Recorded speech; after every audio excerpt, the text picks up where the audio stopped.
he does not take a lot of bad shots. You know, when you think about him, he's getting everything near the basket. He doesn't shoot jump shots. He just uses that high-rise ability.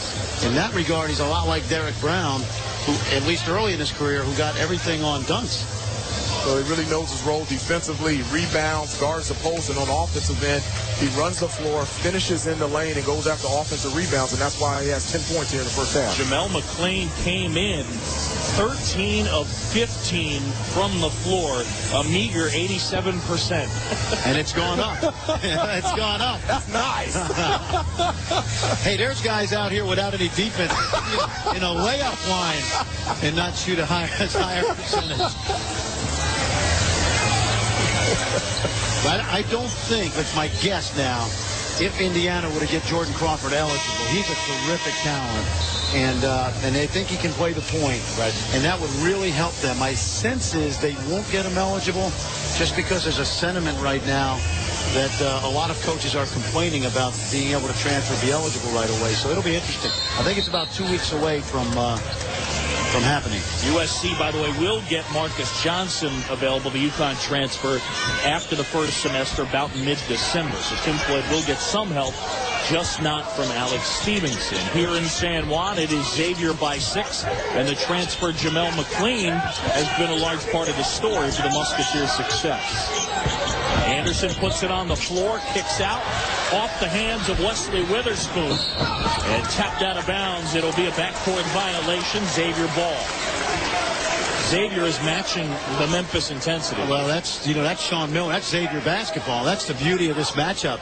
You have two teams that know how to win despite each losing 3 starters from a year ago. Hate those bounce passes on the perimeter. Witherspoon, freshman, pulls up. Dante Jackson with the board.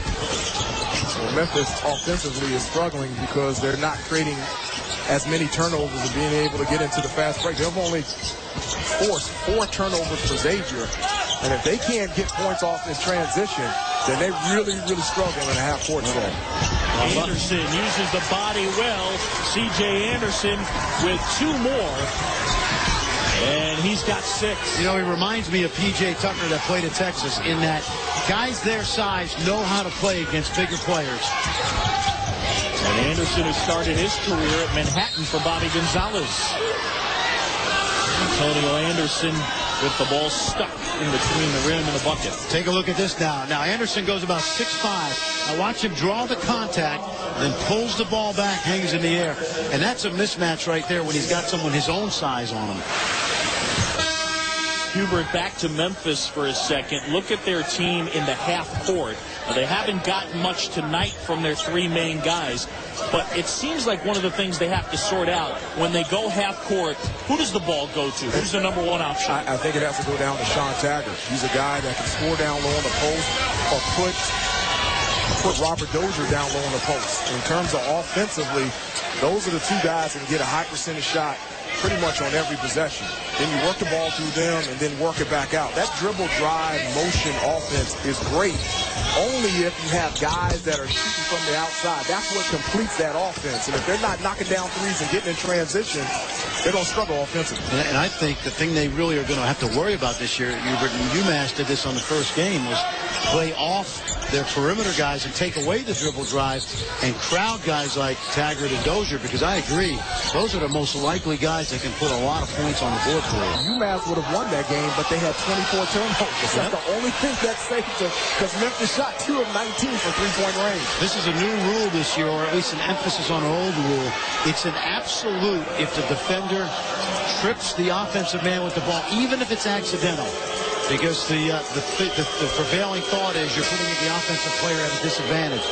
So even though John Calipari knows that it didn't happen on purpose, the other absolute is 2 hands on the ball handle or automatic foul. 1 and 1 here. 18 fouls on Memphis, 9 on Xavier. And that free throw short from Dante Jackson. Witherspoon aggressively to the rim. Taggart, good board. And he's fouled. Sean Taggart grabbing the board. Maybe didn't need to put it on the floor with that quick power dribble, but he's fouled, and he will shoot 2 when we return. Xavier leading Memphis by